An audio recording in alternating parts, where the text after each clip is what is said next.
Pranams.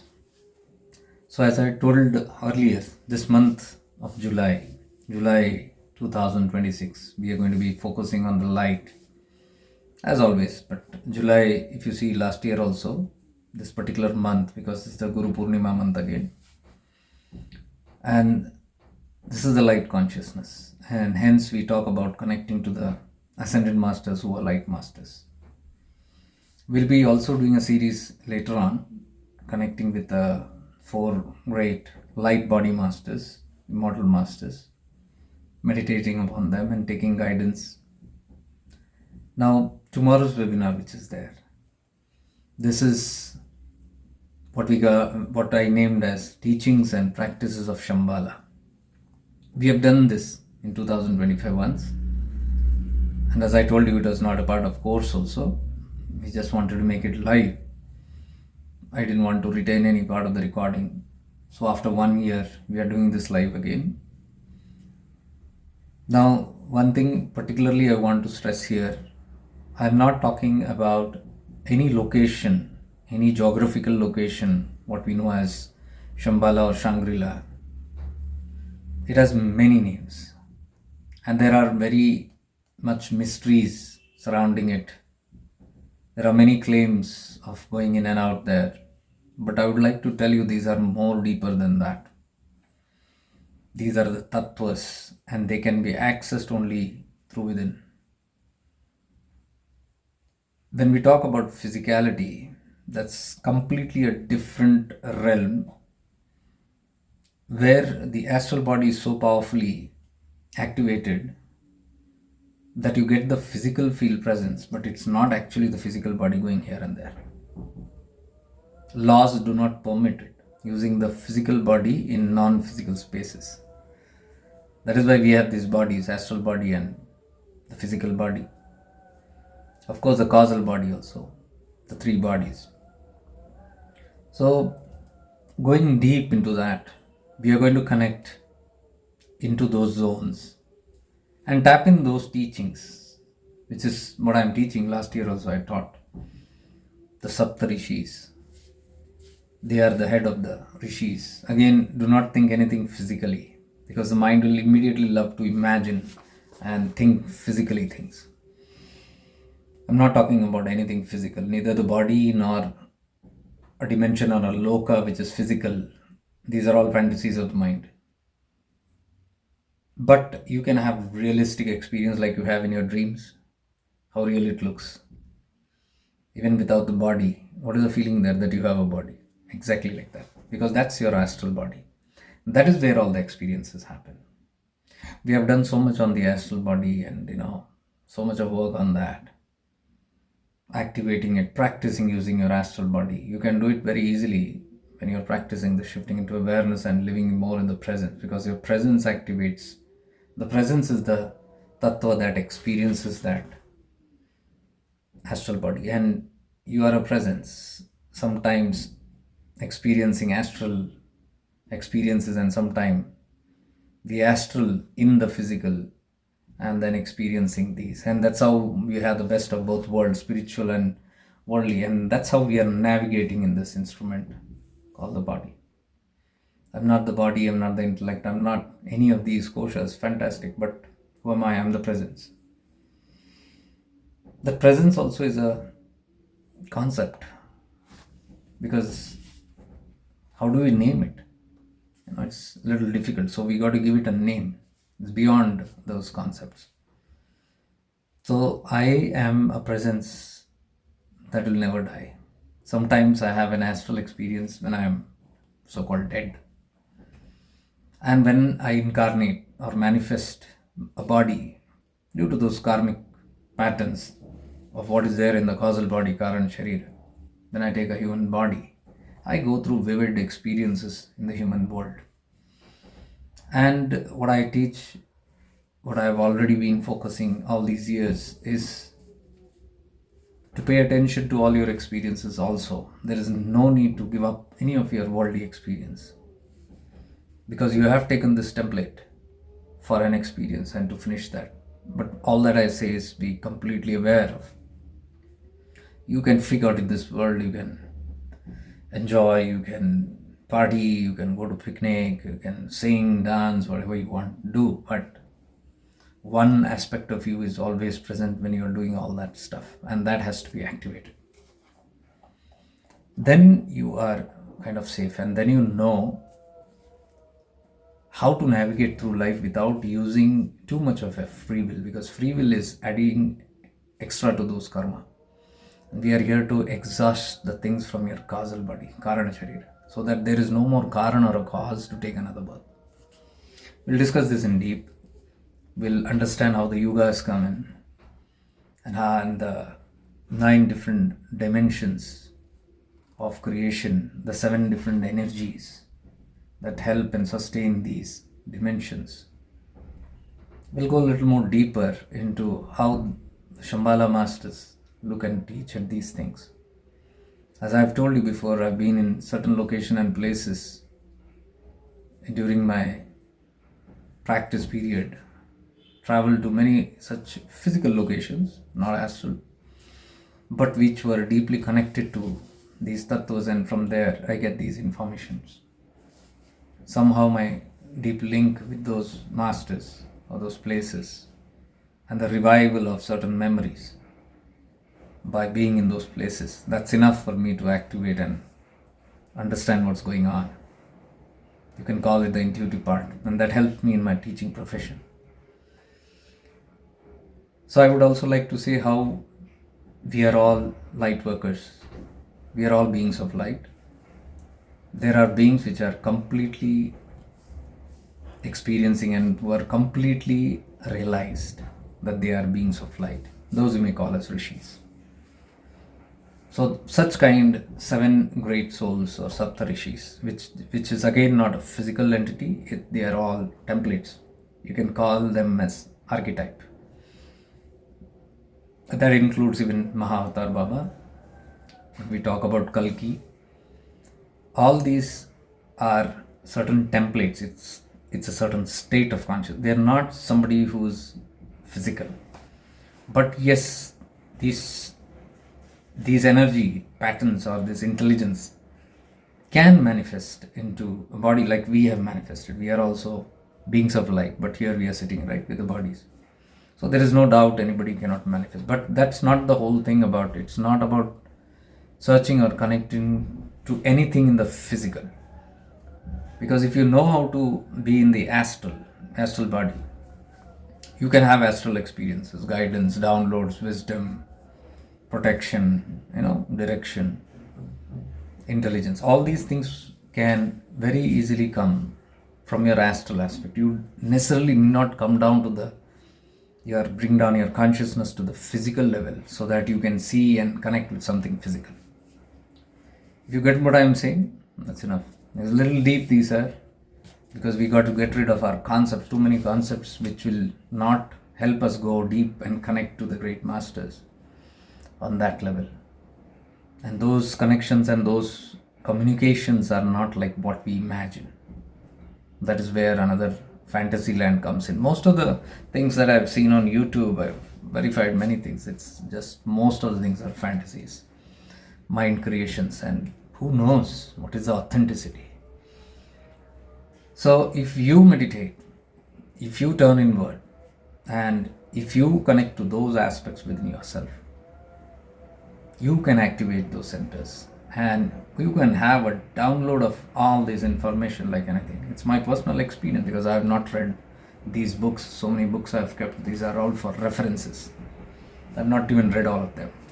But they are good references, referral point. Whenever I have something and I want to verify it, I can understand how to put it in my teaching profession.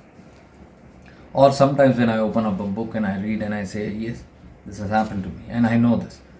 I just have to read a little bit and I know the rest of the thing because it's experientially there, or the wisdom can be tapped into immediately, which we did in one webinar, connecting with the Ascended Masters and how to read.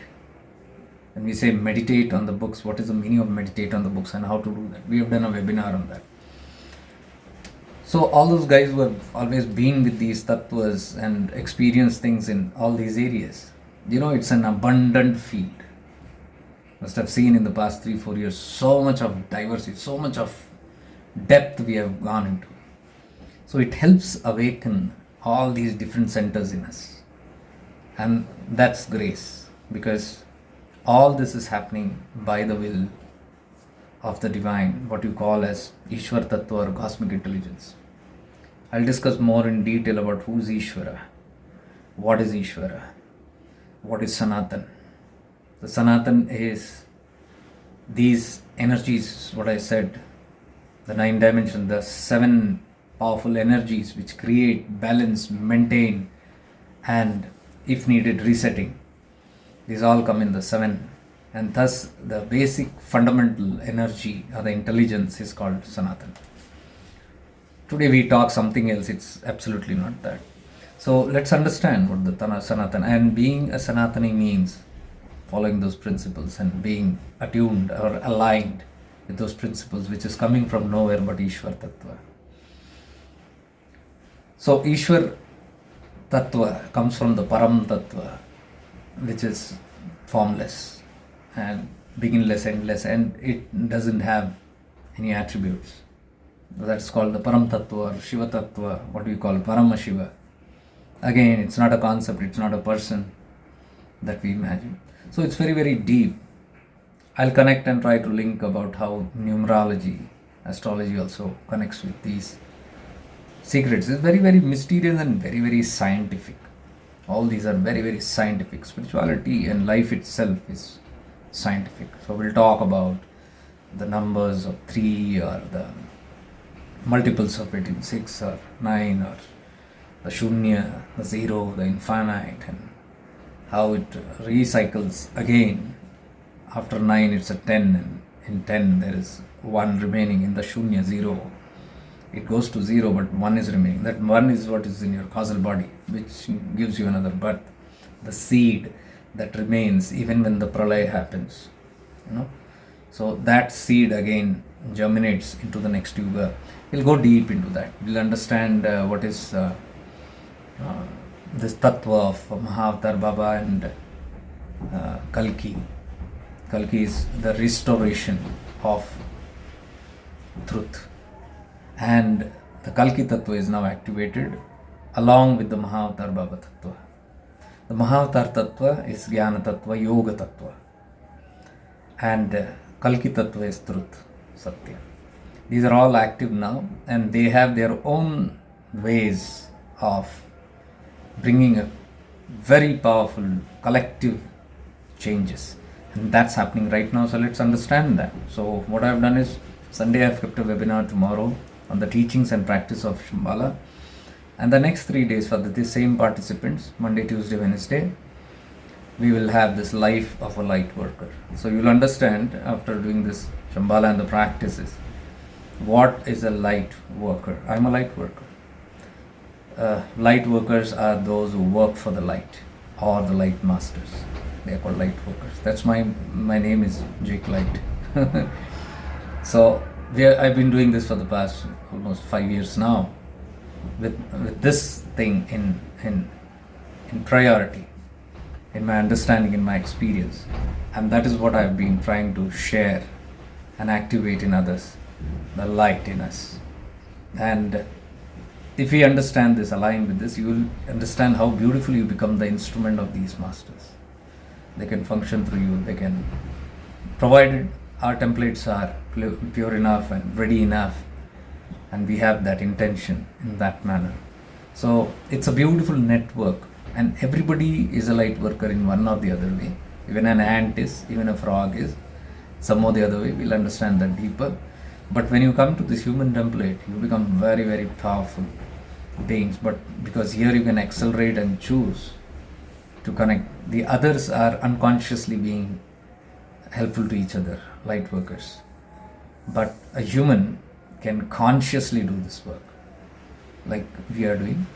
So whoever loves to do this kind of work, we are all here for that, but let's become more conscious and aware that we are here not to, run behind a certain personal intention to gratify and multiply and get stuck in that loop. But we are here as a part of the template, the whole cosmic consciousness, and how we play a very important role.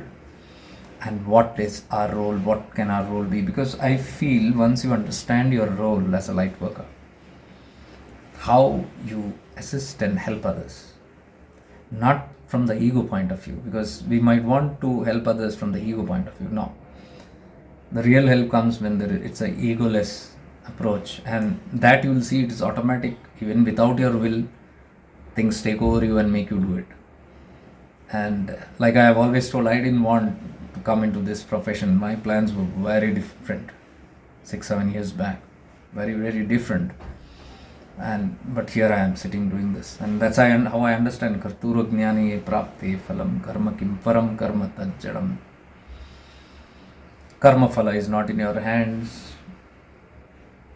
It is because of that delusion you run behind and create your own will.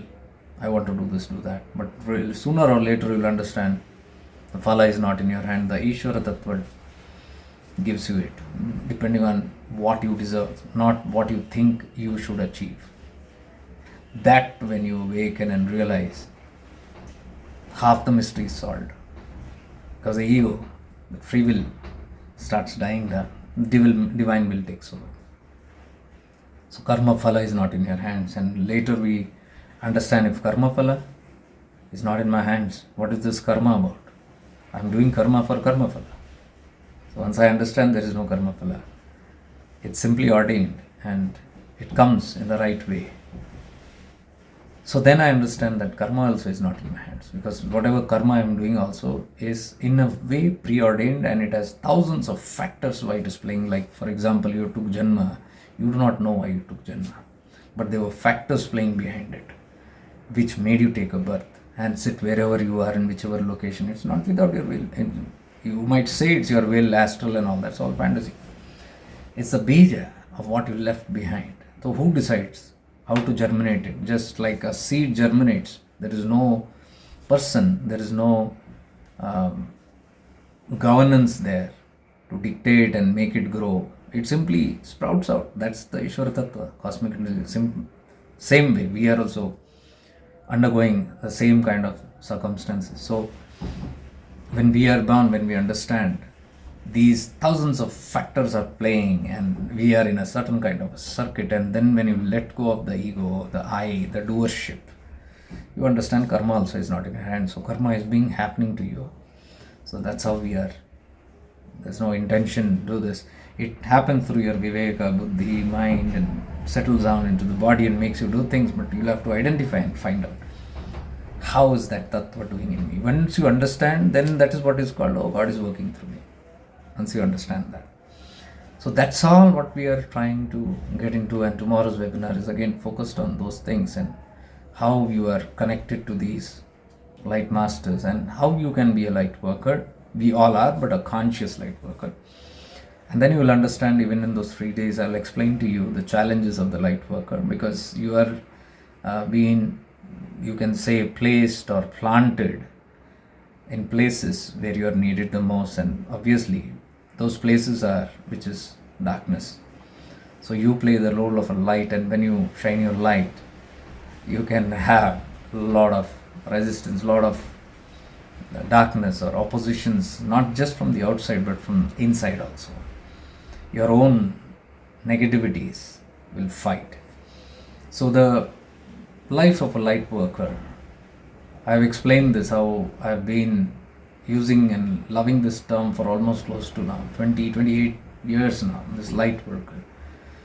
And I was connected with all those terminologies and experiences and practices since then with many light workers around the world, most of them in the Western, and many of them were like the pranic masters and the ancient healers and people like that.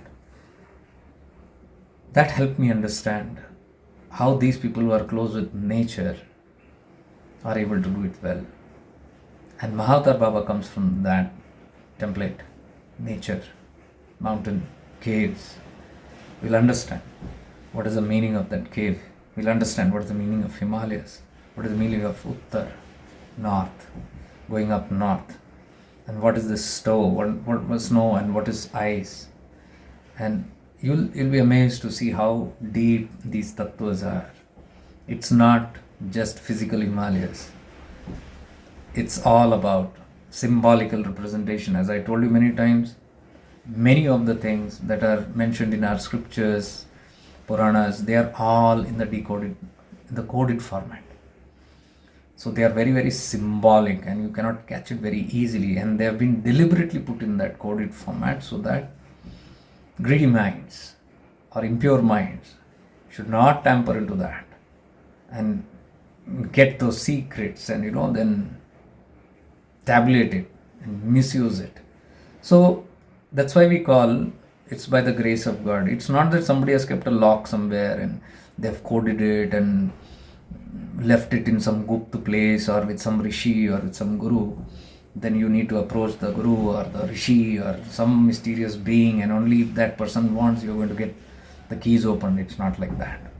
Then वो तो फिर हमारा governance जैसे हो ना, that's your political parties. There also that's manipulation. Then if somebody has the keys and then you have to go and flatter somebody, you have to win that person, that's not the right thing. What you win is the grace of God. And Karturajnani Prapte Phalam is said, cosmic intelligence taps into your intention, and only when the Ishwar Tattva clearly identifies, then only things are revealed through your own viveka, through your own rising awareness. All those things are revealed to you at that point where you're so mature that you are not going to misuse it or simply spill it out or use it for any other purpose. Then only certain depth of these secrets are known. So I'm not going to sit here and reveal secrets to you. That's not going to happen. But I'm going to teach you the ways, if you practice, how you can uncode it yourself. And it's all about you, your own worthiness, your eligibility, who nobody can decide. But we can use these practices and understand a little more deeper about it. And this whole month, like I said, the July month, we have this Guru Purnima also coming. So this is, you can say, a sort of preparation for the Guru Purnima. A week before or some days before, I'll let you know, we have a way to sit and meditate on the real Guru Tattva, the inner Guru. And by the time we have the Guru Purnima, we will sit and meditate deeply through the scriptures, through great ascended masters, through great people like Ramana Maharishi, who is the voice of Shiva, how Shiva speaks through him. We'll understand the real Guru Tattva, the inner Guru. We'll understand the Guru Tattva Kartikeya, Skanda, how Skanda's grace must be one, which is the inner Guru. The outer Guru connects you to the inner Skanda. And inner Skanda then leads you to the ultimate Guru, which is Lord Dakshinamurti, the Guru in silence. And that's what we are talking. All these tattvas, Shambala, or all these spaces comes only through silence and through depth of your purity. This space of silence is when you reach the Tandra, the I amness states. So it all depends on how much you can linger around in that I am space and the Savikalpa Samadhi, entering and out, coming out of that Samadhi, and what we practice at night, how to sleep in that suspended state, or the Yog Nidra, and all these things of entering into different states of consciousness, which I have explained very clearly in what is Tripura Rahasya. You need not go so much into the theory of Tripura Rahasya if you are practicing it with this awareness and understanding it is nothing but your three states of consciousness in which you have to spread your whole consciousness and be aware. And I have given you enough tips of how you cannot alter any of the other two states but only the Jagrat, and that's what we are doing here. So how to enter into the other two states of consciousness, what is the doorway, what is the twilight zone where we enter into that. So that's all we are practicing, and that all comes very handy in understanding Shambala, this inner dimension within us, and understanding our astral bodies, how we use our astral bodies and how to empower this astral body, make it more stronger, And if you have a very strong astral body, then you're not scared of death. You are ready to leave because you are always in the presence, you are always in the astral body, which is just using the physical body to complete its karma. So whatever comes your way, you simply do it. You don't have to struggle. You don't have to break your head over deciding or not. You simply understand how the will is and everything is fine. You don't differentiate spiritual and worldly. You can just be in the world and go about doing and finishing whatever you have to finish, what you came to do, and know how you play a part in every aspect of life, in people's lives, in different locations, in your jobs, in your careers, in whatever you do, how you are playing a subtle role. When you understand that, why would you resist anything? Isn't it?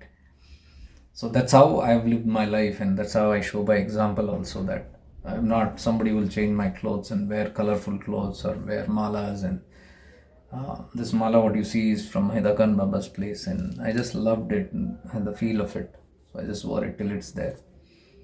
So it's not about these attributes that you want to create from outside. And it doesn't even matter that you're going to sit in meditation all the time. You can be just actively participating in whatever you do in this world and still treat it like meditation and a godly act. That's what I'm trying to build people on. And I'm happy many of the people have come to that kind of a understanding. Let's go deeper in this Shambala practice that we are doing, the teachings and the practice of Shambala, which we are doing tomorrow. And in that, we will understand the 7 basic core fundamental teachings or guidelines or the values, 7 of the Saptarishis.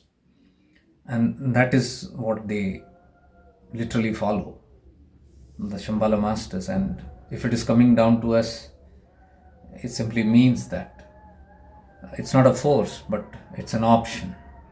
Because when you align with those 7 core values, you simply come into their template.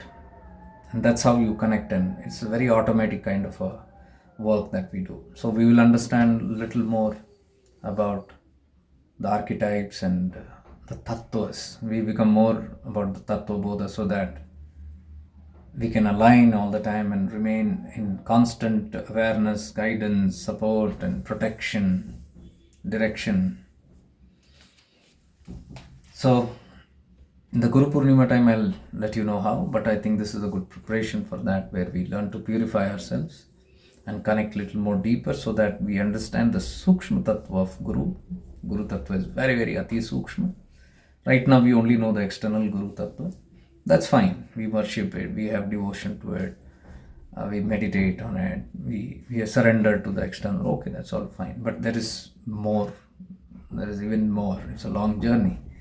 Because with the grace of the external Guru, then you go and meet your internal Guru. And the internal Guru then leads you to the ultimate Guru, who is sitting just next to Shiva, you can say. That's why Lord Dakshinamurti is known as Shiva himself. So Dakshinamurti is the teacher aspect, the silent teaching aspect, the wisdom, the silent wisdom of Shiva itself, that behaves like a teacher looking at the Dakshina, the south, and we are looking up north. That I'll explain to you in tomorrow's webinar. That's why Mahavatar Baba also is sitting in the north Himalayas. His Gufa. They're all deep connections. Mahavatar Baba, Gyanganj, and Shambala. We'll understand what is Gyan Ganj. So we'll go deep into that. So if this interests you, you can join. Anybody can join. New people or the old earlier members. Some of them have done it, but if you feel interested, you can brush it up a little more. And this time we are going a little more deeper than the last year. We'll sit, experience, practice, learn, and then eventually, as you practice on your own with your own decisions, you will learn to activate it and then be free. The whole purpose of this platform is to make you free, not dependent on anything, not even your own mind. So looking forward to see you. If this appeals to you, most welcome. Otherwise, we will see you in the continuing sessions, daily free sessions. What is there? Stay blessed. Much divine love and light to you.